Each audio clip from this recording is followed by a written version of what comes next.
गरुडगमन तव चरणकमलमिह मनसि लसतु मम नित्यं। गरुडगमन तव चरणकमलमिह मनसि लसतु मम नित्यं। मनसि लसतु मम नित्यं। भागवत संहिता वाचनामध्ये आपणा सर्वांचं स्वागत। 3 वाजलेले आहेत, आपण सुरू करूया। ओम नमो भगवते वासुदेवाय। ओम नमो भगवते वासुदेवाय। ओम नमो भगवते वासुदेवाय। परमहंस परिव्राजकाचार्य श्रीमद सद्गुरु वासुदेवानंद सरस्वती स्वामी महाराजांना माझा साष्टांग दंडवत। कस्तूरी तिलकं ललाट पटले वक्षस्थले कौस्तुभं नासाग्रे वरमौक्तिकं करतले वेणुः करे कंकणं सर्वांगे हरिचन्दनं सुललितं कंठे च मुक्तावली गोपस्त्री परिवेष्टितो विजयते गोपाल चूड़ामणिः। कृष्णाय वासुदेवाय हरये परमात्मने प्रणतक्लेशनाशाय गोविन्दाय नमो नमः। श्रूयतां देवदेवेश नारायण जगत्पते त्वदीयेनावधानेन कथयिष्ये शुभाः कथाः। तत्रैव गंगा यमुना त्रिवेणी गोदावरी सिंधु सरस्वती च सर्वाणि तीर्थानि वसन्ति तत्र यत्राच्युतोदार कथा प्रसंगः। वक्रतुंड महाकाय कोटि सूर्य समप्रभ निर्विघ्नं कुरु मे देव सर्वकार्येषु सर्वदा। सरस्वती नमस्तुभ्यं वरदे कामरूपिणी विद्यारंभं करिष्यामि सिद्धिर्भवतु मे सदा। चिंता संतान हंतारो यत्पादाम्बुजरेण वः स्वीयानान्तान् निजाचार्यान् प्रणमामि पुनः पुनः। नमस्ते भगवन् व्यास वेदशास्त्रार्थ कोविद ब्रह्म विष्णु महेशानां मूर्ते सत्यवती सुत सुखरूप प्रबोधज्ञ सर्वशास्त्र विशारद एतत् कथा प्रकाशेन मदज्ञानौ विनाशय। श्री गणेशाय नमः। श्री सरस्वत्यै नमः। श्री गुरुभ्यो नमः। श्री भगवते गोपाल कृष्णाय नमः। श्री नारदादि भागवतेभ्यो नमो नमः।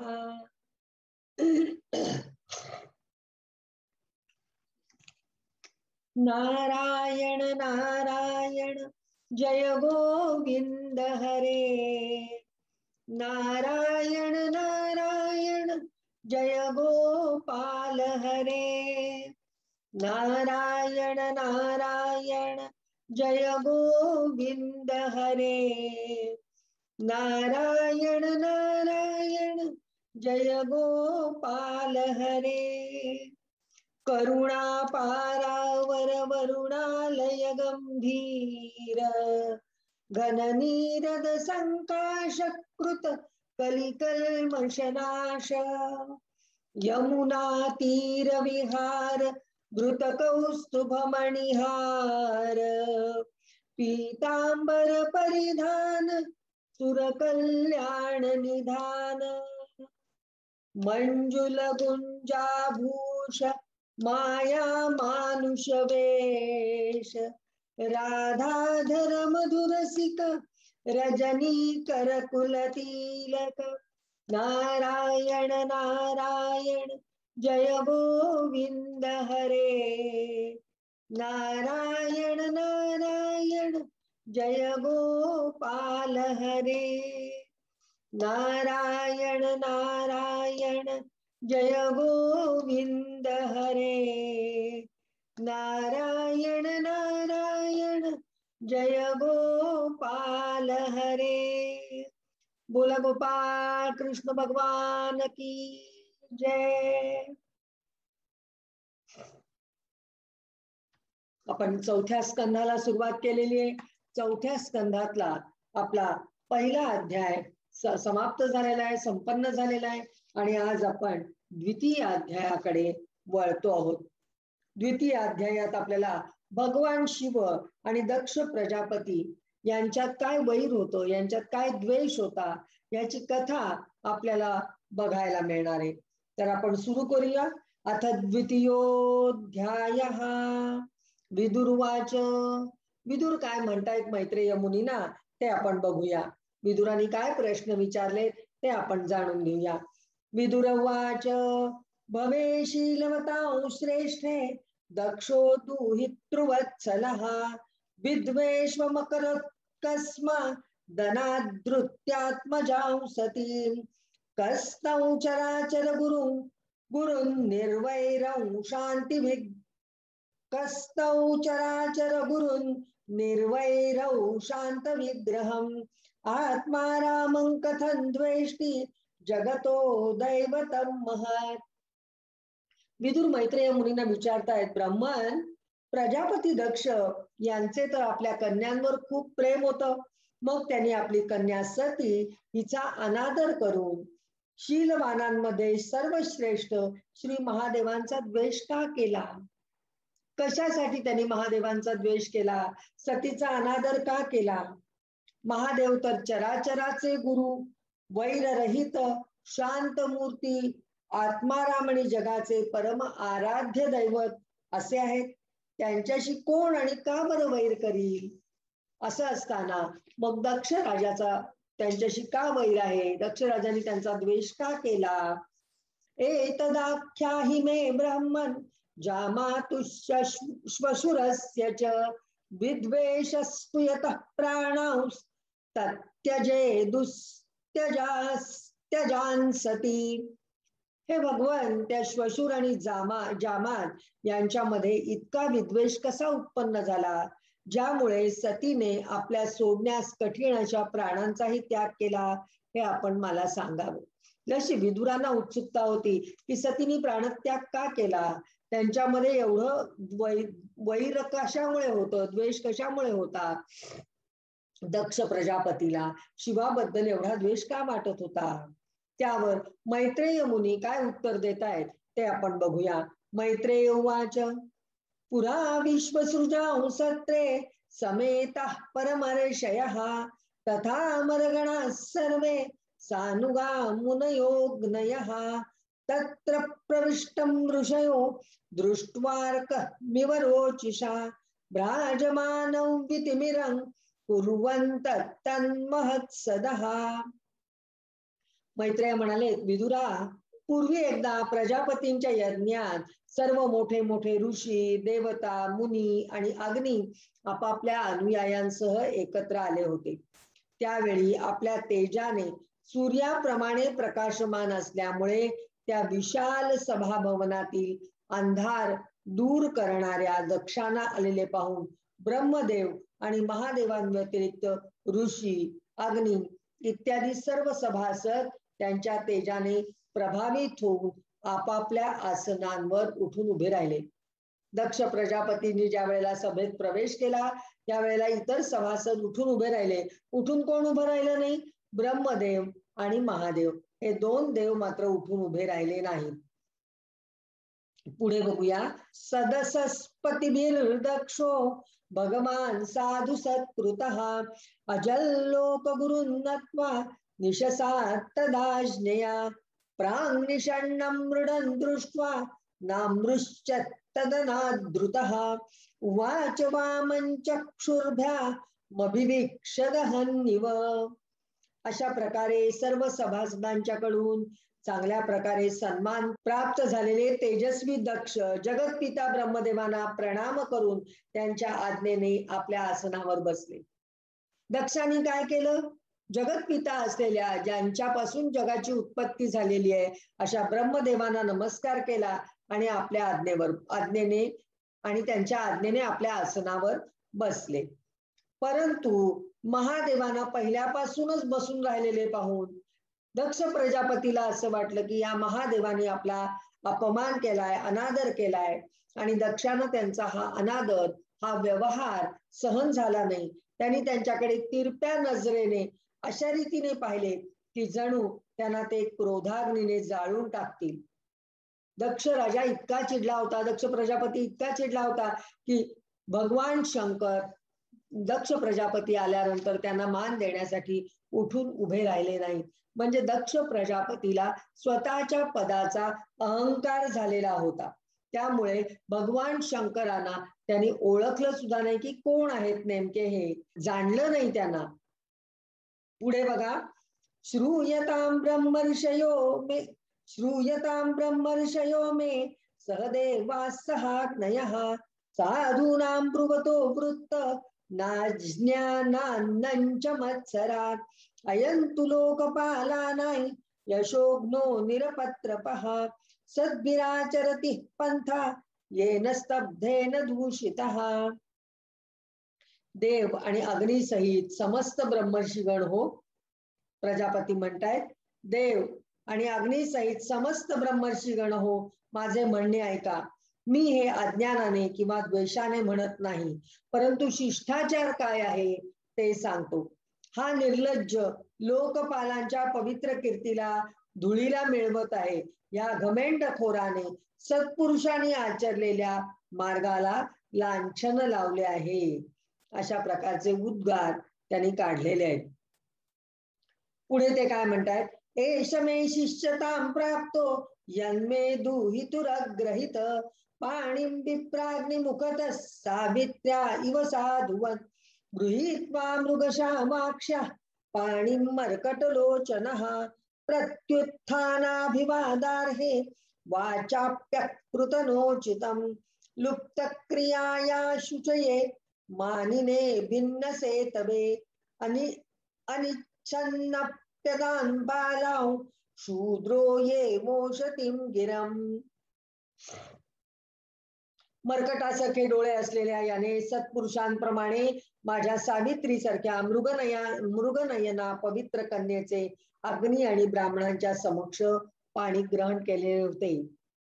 यांची मुलगी सती, दक्ष राजाची मुलगी सती, हिच्याबरोबर शंकरांनी विवाह केलेला आहे. त्यामुळे दक्ष राजाचा तो जावई आहे. त्यामुळे त्याला असं वाटतं की जावयाने उठून उभं राहून आपल्याला मान द्यायला पाहिजे. ते म्हणताय की अज्ञानाने द्वेषाने म्हणा, मी काय सांगतोय ते तुम्ही ऐका. शिष्टाचार काय आहे ते मी सांगतोय. हा जो इथे सत्पुरुषाप्रमाणे बसलेला आहे, याने माझ्या मृगनयना असलेल्या सावित्री सारख्या पवित्र असलेल्या कन्येचे अग्नी आणि ब्राह्मणांच्या साक्षीने पाणी ग्रहण केलेले आहे, लग्न विवाह सोहळा केलेला आहे. त्यामुळे हा मला पुत्रा समान आहे. हा इथे नुसता माझा अनादर करत बसून राहिला, वास्तविक पाहता हा मला पुत्रासारखा आहे. जावई हा पुत्रासारखा असतो. याने उठून उभे राहून मला प्रणाम करायला हवा होता, आम्हाला याने नमस्कार करायला हवा होता, परंतु यांनी वाणीने सुद्धा माझा सत्कार केला नाही. पण मुखाने सुद्धा हा बोलला नाही की नमस्कार वगैरे असं काही. पुढे बघा, अरे शूद्राला वेद शिकवावे त्याप्रमाणे मी इच्छा नसतानाही याला आपली सुकुमार कन्या दिली. दक्षाला वाईट वाटतंय. तो म्हणतो अरे माझी एवढी चांगली कन्या मी या मूर्खाला देऊन बसलो. हा तर सत्कर्म न करणारा, नेहमी अपवित्र राहणारा. भगवान शंकर भस्म लावतात आणि भस्माचे पट्टे कशाचे असतात? चितेतील भस्म असतं. त्यामुळे ते अपवित्र आहेत, घमेंडखोर आहेत. कारण त्यांनी मला आता आदर दिला नाही, सन्मान केला नाही आणि धर्माची मर्यादा ओलांडली. कारण जामात हा पुत्रासारखा असतो, ते पण नातं त्यांनी निभावलं नाही, असं दक्ष प्रजापतीचं म्हणणं आहे. पुढे बघा, प्रेतावासेषु घोरेषु प्रेतैर्भूतगणैर्वृतः अटत्युन्मत्त नग्नो विप्तकेशो हसन् रुदन् चित्ताभस्मकृत स्नानं प्रेतस्त्रस्तिभूषणः शिवोपदेशो यः शिवो मत्तो मतजन प्रियः पतिः प्रमथ भूतानां तमो मात्रात्मकात्मनां तस्मा उन्मादनाथाय नष्टशौचाय दुर्हृदे दत्तावत मया साध्वी चोदिते परमेष्ठिना. पुढे दक्ष राजा म्हणतोय, दक्ष प्रजापती म्हणतोय की हा भयंकर हा जो शिव आहे हा भयंकर स्मशानात भूत प्रेतांना बरोबर घेऊन वेड्याप्रमाणे डोक्यावरील केस अस्ताव्यस्त टाकून कधी हसत कधी रडत नागडा उघडा भटकत असतो. दिगंबर पंथातले आहेत भगवान शिव, त्यामुळे ते दक्ष प्रजापती म्हणतोय की तो नागडा उघडा भटकत असतो. याने सर्व शरीरावर चितेवरील अपवित्र भस्म लावलेले असते. गळ्यामध्ये माणसांच्या मुंडक्यांच्या माळा आणि शरीरावर हाडांचे दागिने घातलेले असतात. स्मशानात वस्ती करणारा हा शिव आहे. त्यामुळे मुंडक्यांच्या मेलेल्या माणसांची मुंडकी त्याची माळ गळ्यात घालत असे, हाडांचे दागिने घालत असे. हा तर केवळ नावाचाच शिव आहे. शिव म्हणजे कल्याणकारी, शिव म्हणजे पवित्र. त्यामुळे दक्ष म्हणतो याचं नाव शिव आहे, पण याच्या अंगावरती याच्या शरीरावरती सगळ्या खुणा मात्र अपवित्र अशा दिसत आहेत. त्यामुळे हा नावाचाच शिव आहे. प्रत्यक्षात अशिव म्हणजेच अमंगल रूप, स्वतः वेडा असून वेड्यांनाच प्रिय वाटणारा, भूत प्रेत पिशाच आदी केवळ तमोगुणी जीवांचा हा नेता आहे, असं दक्ष प्रजापती शिवाबद्दल म्हणतायत. पुढे मैत्रेय मुनी काय म्हणतायत ते बघा विदुराला. विनिदैवंस गिरीश मप्रतिपमवस्थितं दक्षोथापौपस्पृश्य क्रुद्ध शप्तुं प्रचक्रमे अयन्तु देव यजन इंद्रोपेन्द्रादिभिर्भवः सहभागन्न लभतान् देवैर्देवगणाधमः. 16वा श्लोकाचा अर्थ मी वाचला नाहीये, तो एकदा वाचते आणि मग पुढे मैत्रेय काय म्हणाले ते सांगते. दक्ष प्रजापती पुढे म्हणतायत, ब्रह्मदेवाच्या सांगण्यावरून अशा भूतांच्या सरदाराला, आचारहीन दुष्ट स्वभाव असणाऱ्याला माझी मी सुंदर कन्या दिली. सतीचा विवाह मी त्यांच्याशी लावून दिला, ते केवळ ब्रह्मदेवांच्या सांगण्यावरून. आणि पुढे मैत्रेय मुनी म्हणतायत, विदुरा, दक्षाने या प्रकारे महादेवांची फार निंदा केली, तथापि त्यांनी कोणताच प्रतिकार केला नाही. भगवान शिव हे क्षमाशील आहेत, त्यामुळे दक्ष प्रजापती जरी कितीही निंदा करत असला तरी त्यांनी कुठलीही प्रतिक्रिया व्यक्त केली नाही, प्रतिकार केला नाही. पण यामुळे काय झालं, दक्षाचा क्रोधाचा पारा आणखीनच चढला आणि हातात पाणी घेऊन तो शिवाला शाप द्यायला तयार झाला. दक्ष म्हणाला, हा महादेव देवांमध्ये अत्यंत अधम आहे. आता याला इंद्र उपेंद्र इत्यादी देवतांच्या बरोबरीने यज्ञातील भाग न मिळो. अशा प्रकारे त्यांनी शापवाणी उच्चारली की ज्या वेळेला यज्ञ केला जातो त्यावेळेला सगळ्या देवांना या यज्ञातला हविर्भाग दिला जातो. ब्रह्मदेव, विष्णू, शंकर आणि इंद्रादी देवांना मिळत नाही, तर तसा यांना सुद्धा इंद्र उपेंद्र यांना मिळत नाही. त्याप्रमाणे या शिवाला सुद्धा या हविर्भागाचा भाग न मिळो, यज्ञाचा हविर्भाग न मिळो असा शाप दिला. पुढे बघा काय होतंय ते. निषिध्यमानस्य सदस्य मुख्यैर दक्षो गिरित्राय विसृज्य शापम तस्माद् विनिष्क्रम्य विवृद्ध मन्युर जगाम कौरव्य निजन्निकेतनम विज्ञाय शापं गिरिशानुगाग्रणिर नंदीश्वरो रोषकषाय दूषितः दक्षाय शापं विससर्ज दारुणै ये चान्वमोदस्तदवाच्यतान् द्विजाः.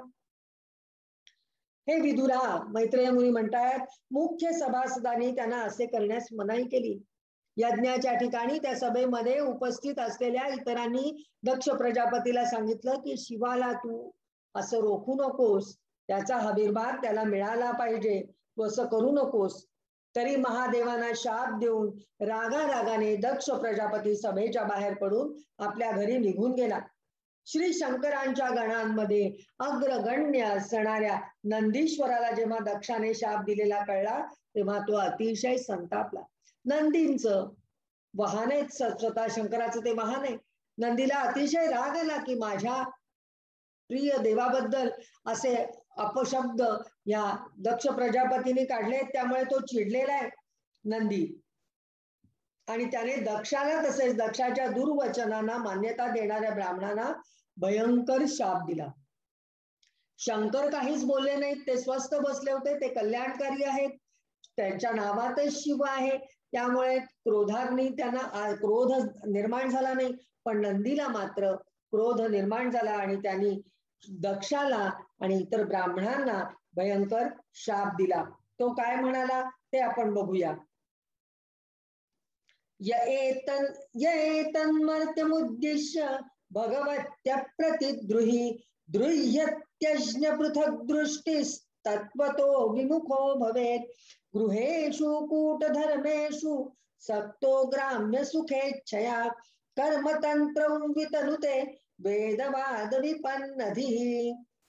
तो म्हणालाय, जो या मर्त्य शरीराचा अभिमान बाळगून, दक्ष प्रजापतीचं शरीर कसं आहे, नाशवंत आहे, आज ना उद्या त्याला मृत्यू येणार आहे, जे जे उपजे ते नाशे, या न्यायाने त्याला सुद्धा मृत्यू प्राप्त होणारच आहे. त्यामुळे जो या मर्त्य शरीराचा अभिमान बाळगून कोणाचाही द्रोह न करणाऱ्या भगवान शंकरांचा द्वेष करतो, तो भेद बुद्धीचा मूर्ख दक्ष तत्वज्ञानाला विन्मुख राहील, त्याला तत्वज्ञानाचा लाभ होणार नाही. हा चातुर्मास्य यज्ञ करणाऱ्याला अक्षय पुण्य प्राप्त होते. जो यज्ञ करणारे दक्ष प्रजापती, तो चातुर्मास्य यज्ञ आहे, त्याला अक्षय पुण्य प्राप्त होतं. इत्यादी अर्थवाद रूप वेदवाक्याने मोहित आणि विवेकभ्रष्ट होऊन विषय सुखाच्या इच्छेने क्षुद्र धर्ममय गृहस्थाश्रमात आसक्त राहून कर्मकांडातच हा दक्ष प्रजापती मग्न असतो. पुढे बघा आणखीन काय म्हणतात ते. बुद्ध्या पराभिध्यायिन्या विस्मृतात्मगती पशु स्त्री कामस्वतितरां दक्षो बस्तमुखो चिरात. याची बुद्धी देहाधिकांमध्येच आत्मभाव मानणारी असल्यामुळे, देहच म्हणजे अहंकारी वृत्ती असल्यामुळे, आत्मभाव मानणारी वृत्ती असल्यामुळे हा आत्मस्वरूपाला विसरलेला पशु आहे. यांनी स्वतःच स्वरूप ओळखलेलंच नाहीये. या दक्ष प्रजापतीने हा अत्यंत स्त्री लंपट होऊन लवकरच त्याचे तोंड बोकडासारखे होईल असा त्याला नंदीनी शाप दिलेला आहे. पुढे आपल्याला कथा माहिती आहे, त्याला अजाचं तोंड दिलं ते बघू आपण ओघात येईल तसं, पण हा शाप त्याला नंदीने दिलेला आहे, शंकरानी नाही. पुढे बघा 24वा श्लोक. विद्या बुद्धिर विद्यायां कर्ममय्यामसौ जडः संसरन्त्विह ये चामु मनुष्यर्वावमानिनं गिरश्रुतायां पुष्पिण्या मधुगंधेन भूरिणा मत्ताचोन्मथितात्मानस् संमुह्यन्तु हरद्विषः. कर्ममय अविद्येलाच विद्या समजणारा हा मूर्ख आणि जे याच्या मागे लागून भगवान शंकरांचा अपमान करणारे आहेत, ते सर्व जन्म मरण रूप संसार चक्रात पडून राहत. नुसतं बोकडाचं तोंड मिळेल असं म्हणून नंदीर हा थांबलेला नाहीये, तर हा जो मूर्ख आहे याच्या बरोबर आणखीनही शंकराचे अपमान करणारे जे सगळे जण आहेत, त्यांना सगळ्यांना या जन्म मृत्यूच्या फेऱ्यात 84 लक्ष योनीच्या फेऱ्यात पुन्हा पुन्हा अडकावं लागेल, पडून राहतील ते, असाही शाप दिलाय. पुढे काय म्हणताय. वेदांच्या फलश्रुती रूप फुलांनी सुशोभित आणि कर्मफल रूप मनमोहक सुगंधाने ज्यांचे चित्त मोहित झालेले आहे, असे शंकरद्रोही कर्माच्या जाळ्यातच अडकून राहोत. शंकराचे जरी वेद त्यांना ज्ञात असले, वेद स्तुती ते करत असले, तरी सुद्धा ते जर शंकराचा द्रोह करत असतील तर आपल्या कर्मानीच मनात वाचिरे पूर्वसंचित केले तयासारखे भोगणे प्राप्त झाले. आपल्या कर्मामुळेच त्यांच्या जे वाईट कर्म आहे, शंकराचा द्वेष केला, शंकराचा अपमान केला, ह्या कर्मामुळे ते जाळ्यात, कर्माच्या जाळ्यात अडकून पडतील, म्हणजे त्यांचं फळ, त्यांना वाईट फळ भोगावं लागेल. संसार चक्रात पुन्हा पुन्हा यावं लागेल, ते अडकून राहतील. पुढे बघा, सर्व भक्षाद्विजावृत्यै धृत विद्या तपोव्रताः वित्त देहेंद्रिया रामा याचका विचरन्त्विह तस्यैव ददतः शापं श्रुत्वा द्विजकुलाय वै भृगुः प्रत्यसृजच्छापं ब्रह्मदंडं दुरत्ययम्. हे ब्राह्मण लोक भक्ष अभक्षाचा विचार सोडून केवळ पोट भरण्यासाठीच विद्या, तप आणि व्रताधिकांचा आश्रय घेऊन, तसेच धन, शरीर आणि इंद्रियांच्या सुखाला सुख मानून त्यांचे गुलाम होऊन जगात भीक मागत भटकत राहोत. केवढा मोठा वाईट शाप त्यांना मिळालाय की जे ब्राह्मण दक्ष प्रजापतीला अनुकूल होते, दक्ष प्रजापतीच्या वाईट कृत्यामध्ये सामील होते, शिवाचा द्वेष करण्यात सामील झाले, त्यांना केवळ पोट भरण्यासाठीच विद्या, तप, व्रताधिकांचा आश्रय घेऊन धन, शरीर, इंद्रियांच्या सुखालाच ते सुख मानतील आणि गुलाम होऊन जगात भीक मागत भटकत राहतील.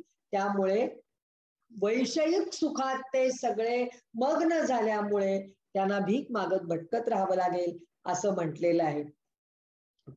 पुढे बघा, तस्यैव ददतः शापं श्रुत्वा द्विजकुलाय वै भृगुः प्रत्यसृजन् शापं ब्रह्मदंडं दुरत्ययम् भवव्रतधरा ये च तान् समनुव्रताः पाखण्डिनस्ते भवन्तु सच्छास्त्रार्थ परिपन्थिनः नष्टशौचा मूढधीयो जटाभस्मास्थिधारिणः विशन्तु शिवदीक्षायां यत्र दैवसुरासवम्.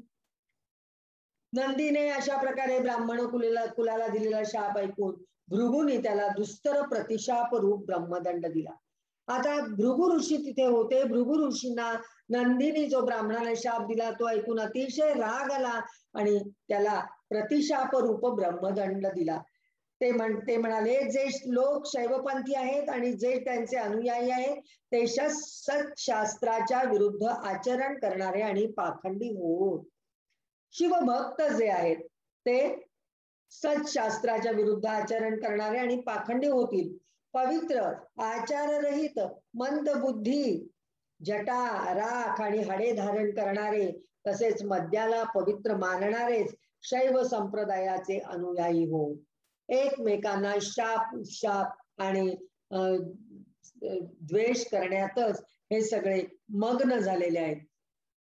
ब्रह्मंच ब्राह्मणाश्चैव यद्यूयं परिनिन्दथ सेतुं विधारणं पुंसा मतः पाखण्डमाश्रिताः एषैव हि लोकानां शिवः पन्थः सनातनः यं पूर्वे चानुसन्तस्थुर् यत्प्रमाणं जनार्दनः तद्ब्रह्म परमं शुद्धं सतां वर्त्म सनातनं विगर्ह्य यात पाषाण्डं दैवं वो यत्र भूतराट. तुम्ही धर्म मर्यादेचे संस्थापक आणि वर्णाश्रमाचे रक्षक असणाऱ्या वेद आणि ब्राह्मणांची निंदा करीत आहात. यावरून तुम्ही पाखंड मताचा आश्रय घेतलाय हे सिद्ध होतं.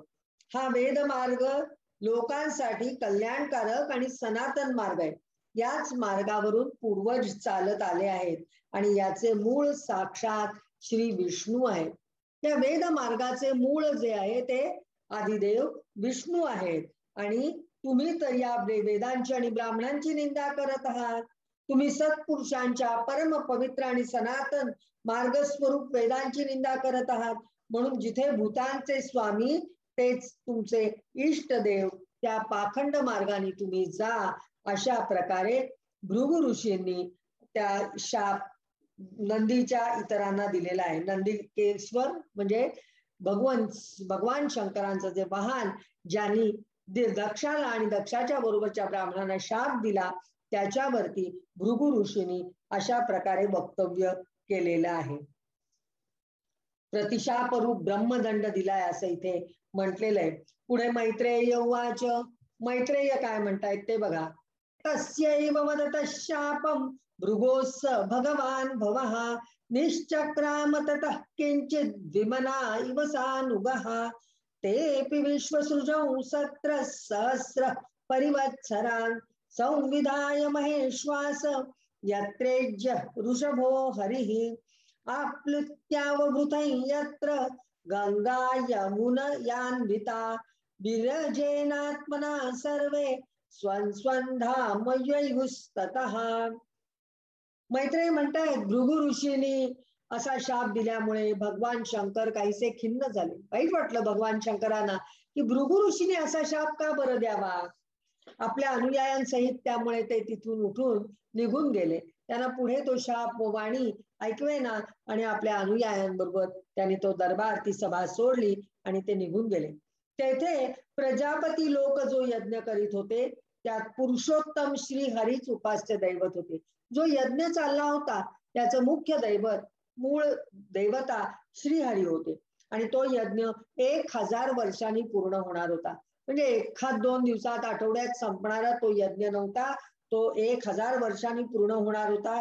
तो पूर्ण करून त्या प्रजापतींनी श्री गंगा यमुनेच्या संगमात यज्ञपूर्तीनंतर करावयाचे अवभृत स्नान केले आणि मग प्रसन्न मनाने ते आपापल्या ठिकाणी निघून गेले. त्यांनी तो यज्ञ पूर्ण केला. त्यानंतर त्यांनी गंगा यमुनेच्या संगमात स्नान केलं आणि ते आपापल्या ठिकाणी निघून गेले. इथे आपला दुसरा अध्याय समाप्त झाला. इति श्रीमद् भागवते महापुराणे पारमहंस्यां संहितायां चतुर्थ स्कंदे दक्ष शापो नाम द्वितीयोऽध्यायः. हरि ओम तत्सत. हरि ओम तत्सत. हरि ओम तत्सत. थोडा गजर करूया आणि मग तृतीय अध्यायाकडे वळूया. श्री कृष्ण गोविंद हरे मुरारे हे नाथ नारायण वासुदेव प्रद्युम्न दामोदर विश्वनाथ मुकुंद विष्णु भगवन नमस्ते. श्री कृष्ण गोविंद हरे मुरारी हे नाथ नारायण वासुदेव प्रद्युम्न दामोदर विश्वनाथ मुकुंद विष्णु भगवन नमस्ते. बोला गोपाल कृष्ण भगवान की जय.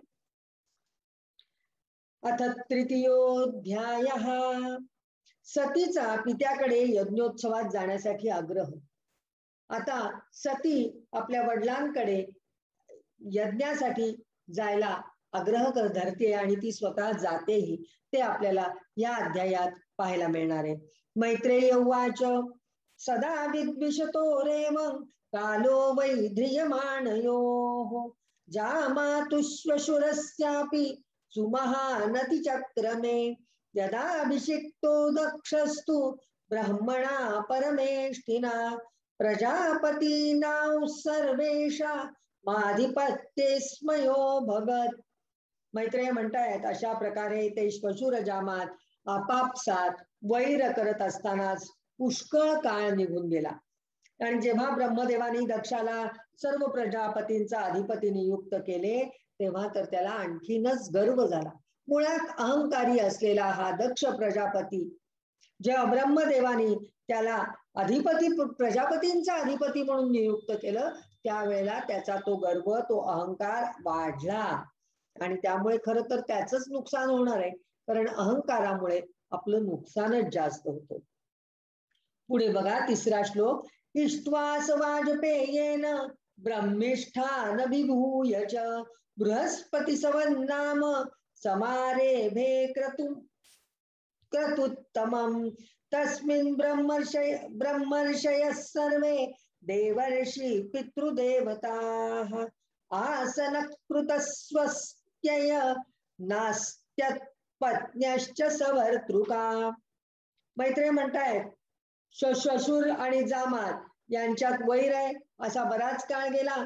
त्यानंतर ब्रह्मदेवाने दक्षाला अधिपती केलं आणि त्यानंतर भगवान शंकर आदी ब्रह्मनिष्ठांना यज्ञ भाग न देता त्यांचा तिरस्कार करत त्यांनी प्रथम वाजपेय यज्ञ केला आणि नंतर बृहस्पती सव नावाच्या महायज्ञाला आरंभ केला. आता निरनिराळे यज्ञ हा अधिपती झालाय, त्यामुळे दक्ष राजा करतो आहे. आणि त्यावेळेला त्यांनी शंकर आणि इतर ब्राह्मणांना तो हवीर भाग घेण्याचा, यज्ञातला भाग घेण्याचा अधिकार दिलेला नाहीये किंवा यज्ञ भाग दिलेला नाहीये.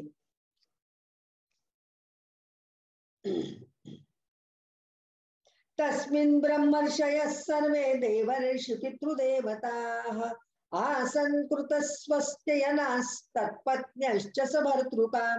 त्या यज्ञोत्सवात सर्व ब्रह्मर्षी, देवर्षी, पितर, देव इत्यादी आपापल्या पत्नींसह आलेले होते. तेव्हा दक्षाने त्या सर्वांचं उत्तम स्वागत केलेलं आहे. तदुपश्रुत्य नभसी खेचराणां प्रजल्पतां सती दाक्षायणी देवी पितृयज्ञ महोत्सवं व्रजन्ति सर्वतो दिग्भ उपदेववर स्त्रियः विमानयानाः सप्रेष्ठा निष्कंठीः सुवाससः. त्यावेळी आकाश मार्गाने जाताना देव आपापसात त्या यज्ञाची चर्चा करीत होते. त्यांच्या तोंडून दक्ष कुमारी सतीने आपल्या पित्याच्या घरी होणाऱ्या यज्ञाची गोष्ट ऐकली. आपल्या कन्येला सुद्धा दक्षाने कळवलं नव्हतं की अशा प्रकारचे यज्ञ मी करतोय. तेव्हा हे सगळे जे देवर्षी, ब्रह्मर्षी, पितर, देव गप्पा मारत होते, एकमेकांशी चर्चा करत होते. त्यावेळेला सतीला कळलं की आपले वडील अशा प्रकारचा काही यज्ञ करतायत. तिने पाहिले की आपले निवासस्थान असलेल्या कैलास पर्वताजवळून सर्व बाजूनी गंधर्व, यक्ष, सुंदर त्यांच्या सुंदर पत्न्या, झगमगणारी कुंडले आणि हार घालून खूप नटून थटून आपापल्या पतींच्या सह विमानात बसून त्या यज्ञोत्सवाला जात आहेत. पार्वतीला आमंत्रण नव्हतं, सतीला आमंत्रण नव्हतं. त्यावेळेला ती पार्वती नव्हती, ती सती होती. आणि तिला आमंत्रण नव्हतं. त्यावेळेला तिने पाहिलं की इतर सगळे यक्ष वगैरे देव आपापल्या पत्न्यांना बरोबर घेऊन सगळ्या पत्न्या त्यांच्या नटून थटून सजून त्या यज्ञामध्ये जातायत. त्यावेळेला दृष्ट्वा स्वनिलयाभ्यासे लोलाक्षी मृष्टकुंडलाः पतिं भूतपतिं देव मौत्सुक्यादभ्य भाषत. त्यामुळे तिलाही मोठी उत्सुकता निर्माण झाली की हे सगळे देव आणि देवपत्न्या चालले आहेत. आणि ती आपले पती भगवान भूतनाथांना म्हणाली, ती शंकरांना म्हणाली. ती काय म्हणते बघा. सत्युवाच सत्युवाच प्रजापतेस्ते श्वशुरस्य साम्प्रतं निर्यापितो यज्ञ महोत्सवः किल वयञ्च तत्राभिसराम वामते यद्यर्थितामि विबुधा व्रजन्तिः तस्मिन् भगिन्यो मम मर्तृभिः स्वकैर् ध्रुवं गमिष्यन्ति सुहृदिब्धवृक्षवः अहं च तस्मिन् भवताभिकामये सहोपनीतं परिबर्हमर्हितुम्. सती विचारतीये आपल्या पतीला, शिवाना विचारतीये की सगळेजण यज्ञोत्सव चालू आहे दक्ष प्रजापतीकडे असं मी ऐकलंय आणि सगळे देव तिकडे जात आहेत. आपली इच्छा असेल तर आपण पण जाऊया. यावेळी आपल्या आप्तांना भेटण्यासाठी माझ्या बहिणी सुद्धा आपापल्या पतींसह तिथे अवश्य येतील. मलाही असं वाटतं की आपल्या बरोबर तेथे जाऊन माता पित्यांनी दिलेले दागिने, कपडे इत्यादी भेटी स्वीकाराव्यात. स्त्री सुलभ भावनेप्रमाणे सतीने पतीला विचारलेलं आहे की हे सगळं मला मिळेल, बहिणी भेटतील, नातेवाईक भेटतील, आपण तिथे जाऊया. त्यावेळेला पती काय म्हणतोय बघा. तत्र स्वरसुर्मेण अनुभर्तु संहिता मातृश्वश्रु क्लिन्न धियञ्च मातरं द्रक्षे चिरोत्कण्ठ मनाम हर्षिभिर्रुन्नीयमानञ्च मृडाध्वरध्वजं त्वय्येतदाश्चर्यमजात्ममायया विनिर्मितं भाति गुणत्रयात्मकं तथाप्यहंयोषि दत्तत्वविच्यते दीनादिदृक्षे भव मे भवक्षितिम्. तेथे आपल्या पतीचा आलेल्या बहिणी, मावश्या आणि प्रेमळ माता यांना पाहण्यासाठी बऱ्याच दिवसापासून मी उत्सुक आहे. सती म्हणतीये की मला सगळ्यांना भेटण्याची उत्सुकता खूप लागलेली आहे. बऱ्याच दिवसापासून मला त्यांना भेटायचं आहे. हे कल्याणमय. याखेरीज तिथे महर्षींनी आरंभलेला श्रेष्ठ यज्ञ सुद्धा आपल्याला पाहायला मिळेल. तर आपण तिथे जाऊया का? हे अजन्मा प्रभो, आपल्या मायेने रचलेले हे परम आश्चर्यमय त्रिगुणात्मक जग आपल्यातच भासते आहे. पण मी सामान्य स्त्री असल्यामुळे आपल्या स्वस्वरूपाविषयी अनभिज्ञ आहे. म्हणून आपली जन्मभूमी पाहण्यासाठी मी उत्सुक आहे. सती म्हणतीये की आपल्याला जरी आमंत्रण नसलं, आपल्याला बोलवलं नसलं तरी माझ्या बहिणी सगळ्या तिथे येणार आहेत, नातेवाईक येणार आहेत, यज्ञ आपल्याला पाहायला मिळेल, यज्ञाचा प्रसाद सुद्धा मिळेल. आणि माझी जन्मभूमी बघण्यासाठी, जिथे माझा जन्म झाला, माझे आई वडील आहेत, त्या आई वडिलांना भेटण्यासाठी मी अतिशय उत्सुक आहे, असं सतीने आपल्या पतीला म्हणजे शिवांना, भगवान शिवांना तिने सांगितलेले. पुढे बघा, त्वय्येतदाश्चर्यमजात्ममायया विनिर्मितं भाति गुणत्रयात्मकं तथाप्यहं योषि दत्तत्वमिच्छते दीनादिदृक्षे भव मे भवक्षितिम्.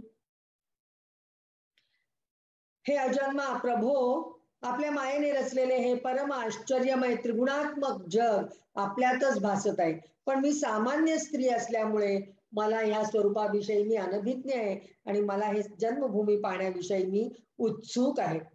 पश्य प्रयांतिरभवान्ययोषितो व्यलंकृतः कांत सखावरूतशः या साम्रजद्भिः शितिकण्ठमण्डितं नभो विमानैः कलहंस पाण्डुभिः कथं सुतायाः पितृगेह कौतुकं निशम्य देहः सुरवर्यनेङ्गते अनाहुता अप्यभियन्ति संहृदं भर्तुर्गुरोर्देह कृतश्च केतनम् तन्मे प्रसीदेदमर्त्यवाञ्छितं कर्तुं भवान् कारुणिको बतार्हति त्वयात्मनोर्देहमद भ्रचक्षुषा निरूपिता मानुगृहाण याचितः.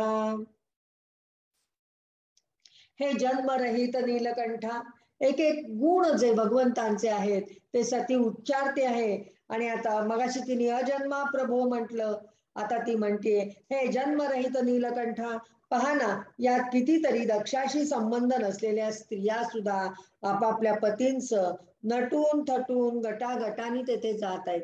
तिला सगळं रस्त्यावरून जाणाऱ्या माणसांची गती दिसत होती, ते कुठे चालले ते कळत होतं. तेथे जाणाऱ्या या देवांगनांच्या राजहंसाप्रमाणे शुभ्र विमानाने आकाशमंडल कसे सुशोभित झाले आहे ते आपण पहा. हे सुरश्रेष्ठा, अशा स्थितीत आपल्या पित्याकडे होत असलेल्या उत्सवाची बातमी ऐकून त्यांची कन्या तेथे जाण्यासाठी का बरं उतावीळ होणार नाही? आपल्या वडिलांनी मोठा यज्ञ आरंभलेला आहे. त्या यज्ञासाठी आपल्या सगळ्या बहिणी त्यांच्या नवऱ्यांबरोबर आलेल्या आहेत, आपले सगळे नातेवाईक आलेले आहेत. आणि त्यावेळेला मी सर्वसामान्य स्त्री आहे, मला असं का बरं वाटणार नाही की माझ्या पित्याकडे जाऊ नये? त्यामुळे त्यांनी जरी मला बोलवलेलं नसलं तरी मला तिथे जायचंय. म्हणून देवा, आपण माझ्यावर प्रसन्न व्हावे. असं सती म्हणतीये की हे देवा, तुम्ही माझ्यावर प्रसन्न व्हा. म्हणून माझी इच्छा आपण पूर्ण केली पाहिजे. आता मी तुम्हाला एवढी विनंती करतेय, अर्जव करतेय, तर माझी इच्छा तुम्ही पूर्ण करा. आपण करुणामय आहात, म्हणून तर परमज्ञानी असून सुद्धा आपण मला आपल्या अर्धांगीचे स्थान दिले आहे. आता माझ्या या विनंतीकडे लक्ष देऊन मला अनुग्रहित करा, असं सती शिवाला म्हणते. पुढे ऋषिरुवाच, ऋषीमुनी काय म्हणतायत ते बघा. एवं गिरित्रः प्रिययाभिभाषितः प्रत्यभ्यदत्तः प्रसंसुहृत्प्रियः संस्मारितो मर्मभिदः कुवागिषून् यानाह को विश्वसृजां समेक्षतः. श्री भगवान वाच. पहिल्यांदा ऋषी काय म्हणतायत ते आपण बघू, नंतर भगवंत काय म्हणतायत ते आपल्याला बघता येईल.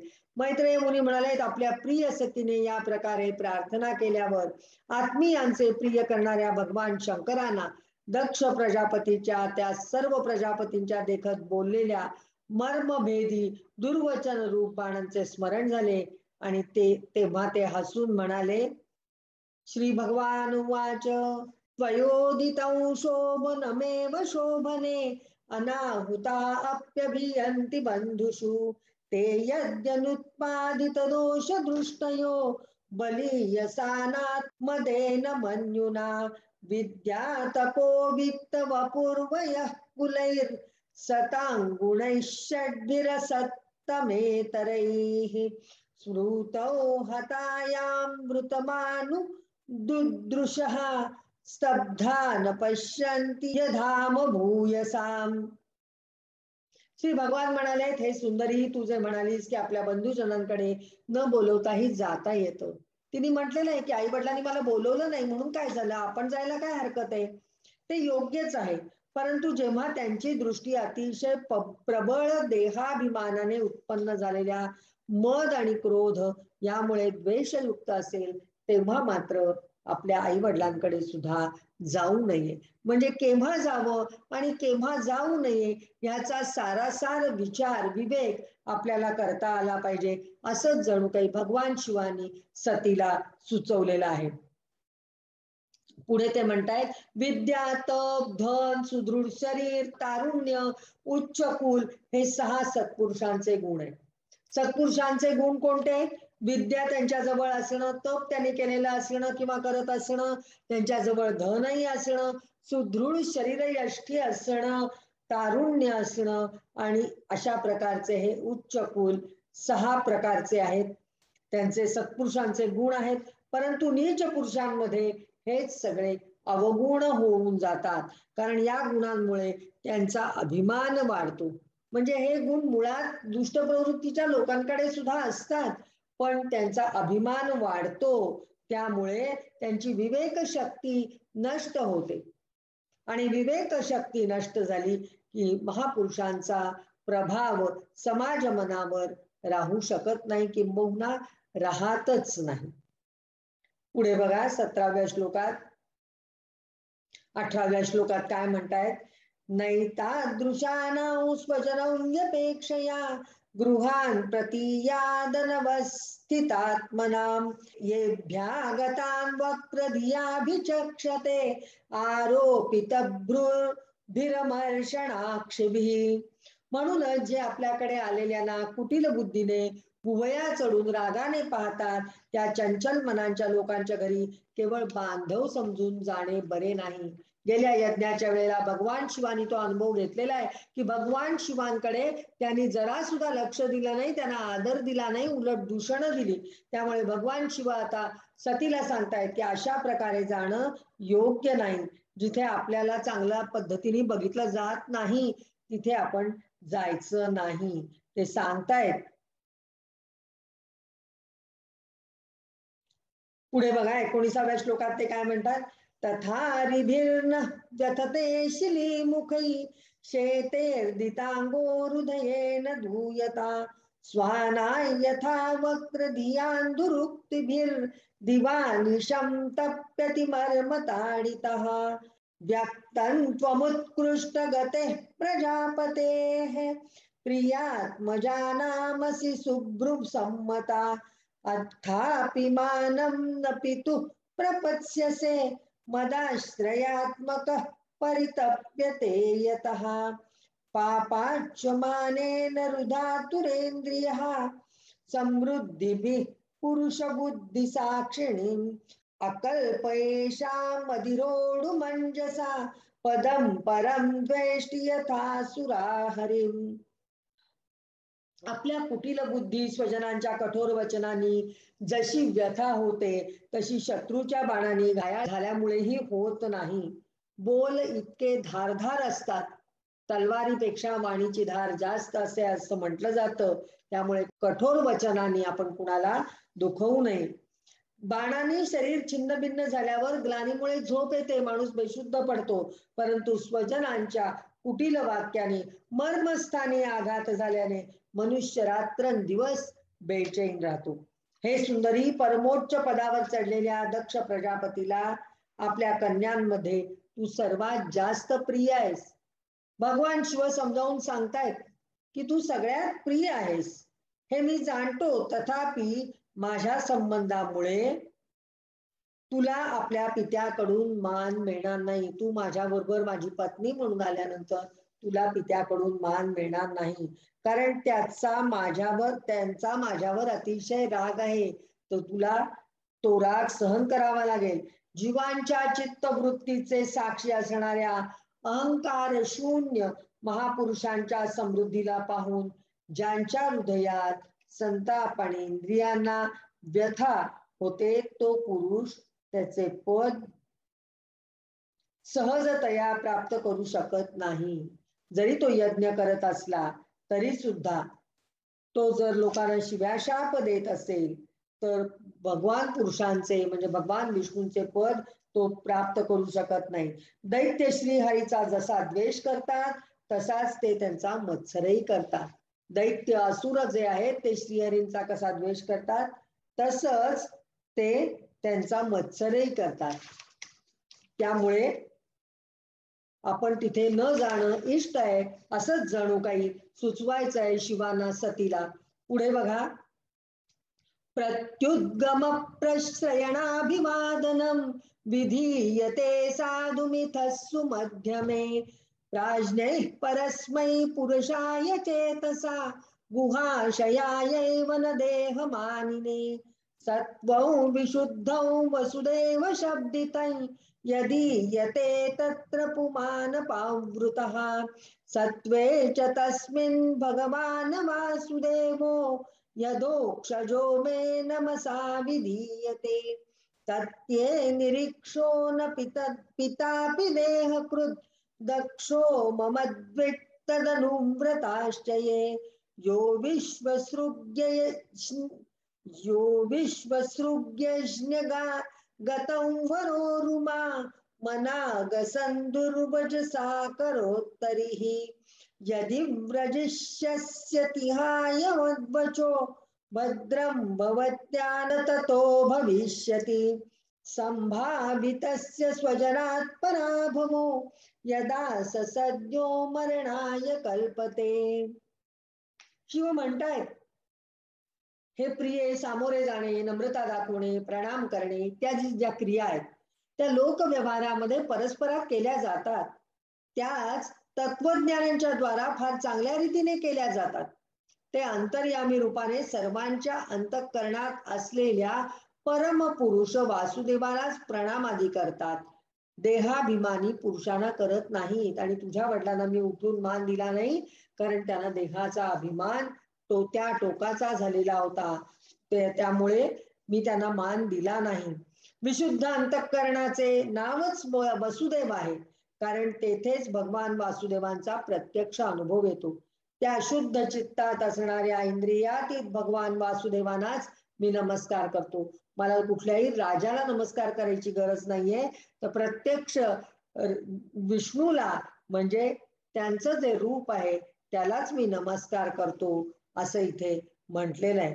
म्हणून हे प्रिये, ज्याने प्रजापतीच्या यज्ञात माझा काहीही अपराध नसताना कटुवाक्याने तिरस्कार केला होता, तो दक्ष जरी तुला शरीर देणारा तुझा पिता असला तरी माझ्याशी मात्र शत्रुत्व असल्यामुळे तू त्याला किंवा त्याच्या जागी त्याच्या अनुयायांना पाहण्याचा सुद्धा विचार करू नकोस. त्यामुळे सतीला ते सांगतायत की अशी माणसं जी असतात ती दुष्ट असतात, इतरांचा आदर करत नाहीत, ते शत्रुत्व भोगायला आलेले असतात किंवा ते शत्रुत्व भोगतात. त्यामुळे तू त्यांच्याकडे जाण्याचा पाहण्याचा सुद्धा विचार करू नकोस. तू माझे न ऐकता जर त्या यज्ञाच्या इथे गेलीस तर त्यात तुझे हित होणार नाही असं स्पष्ट मत शिवानी देवीला सतीला सांगितलेलं आहे. कारण जेव्हा एखाद्या प्रतिष्ठित व्यक्तीचा आपल्या आप्तजनांकडून अपमान होतो तेव्हा तो तात्काळ त्याच्या मृत्यूचे कारण होतो. आप्तजनांकडून अपमान म्हणजे मृत्यूचे कारण, आणि तसं कारण व्हायचं नसेल तर हे सती तू त्या ठिकाणी जाऊ नकोस असा सल्ला भगवान शिवानी दिलेला आहे. आणि इथे आपला तिसरा अध्याय समाप्त होतो आहे. इति श्रीमद् भागवते महापुराणे पारमहंस्यां संहितायां चतुर्थ स्कंदे उमारुद्र संवादे तृतीयोऽध्यायः. हरि ओम तत्सत, हरि ओम तत्सत, हरि ओम तत्सत. आता आज आपण इथेच थांबूया, कारण आपण चौथ्या अध्यायाला उद्या सुरुवात करूया. 2 अध्याय आज आपण घेतलेले आहेत, पुरेसं आपण केलेलं आहे. तुम्ही पुन्हा एकदा तुमच्याकडे ग्रंथ आहेत ते काढून ते अध्याय वाचा. पुढच्या अध्यायात आपल्याला सतीने अग्निप्रवेश केलाय, आपल्या पतीचं ऐकलेलं नाहीये आणि ती वडिलांच्या इथे यज्ञाला गेलेली आहे आणि तिथे तिचा अपमान झाल्यावर तिने आपला देह त्याग केलेला आहे, देह अग्नीत योगाग्नीत जाळून टाकलेला आहे. ती कथा आपल्याला बघायची आहे, ती आता पूर्ण होणार नाही, त्यामुळे आपण इथेच विरमणार आहोत. मी नेहमीप्रमाणे कुंती मातेने घेतलेली 2 श्लोकांनी फक्त आजचा संपन्न करते आहे. कृष्णाय वासुदेवाय देवकी नंदनाय च नंद गोपकुमाराय गोविंदाय नमो नमः. नमः पंकजनाभाय नमः पंकजमालिने नमः पंकजनेत्राय नमस्ते पंकजांग्रये. हरि ओम तत्सत, हरि ओम तत्सत, हरि ओम तत्सत. मम पापमपा गुरुदेव, मम पापमपा गुरुदेव, मम तापमपा गुरुदेव, मम पापमपा गुरुदेव.